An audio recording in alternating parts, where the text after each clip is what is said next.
அறுத்தால் நான் 11 லட்சம் தருகிறேன் என்று மகாராஷ்டிராவில் இருக்கக்கூடிய சிவசேனா எம்எல்ஏ சொல்றான். இது ராகுல் காந்தியினுடைய நாக்கை அறுத்தால் 11 லட்சம் நான் அன்பளிப்பா வழங்குறேன்னு சொல்லி சொல்றான். இப்ப நான் சொல்றேன்,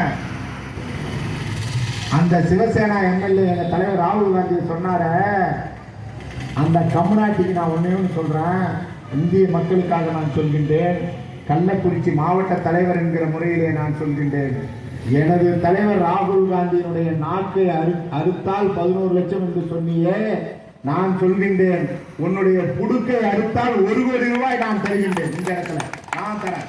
யார் இருக்கிறானோ அவனுக்கு 1 கோடி ரூபாய் நான் தரேன்.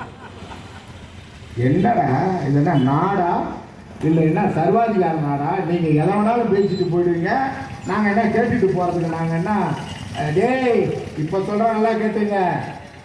மகாத்மா காந்தி என்கிற ஒரு தேச தந்தை அகிம்சை வழியிலே எங்களுடைய தலைவர்களை எங்களை எல்லாம் உருவாக்கி வைத்திருக்கின்றார். அதே காங்கிரஸ் பேர் இயக்கம்தான் வன்முறையாளரையும் நாங்கள் உருவாக்கி வைத்திருக்கின்றோம். நேதாஜி சுபாஷ் சந்திர போஸ் என்கிற துப்பாக்கியை தூக்கிய ஒரு தலைவரும் எங்க காங்கிரஸ் கட்சியில இருக்கிறார் என்பதை மறந்துவிட வேண்டாம். ஆனா எங்க தலைவர் ராகுல் காந்தி கண்ணசைத்தால் போதும், துப்பாக்கி இல்ல, இந்த இந்தியாவே சுடுகாடாயிடும்.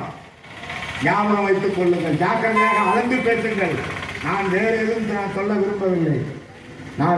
சொல்ல விரும்பவில்லை. எங்கள் தலைவர் மகாத்மா காந்தி வழியிலே வந்த தலைவர், எங்களுடைய அருமை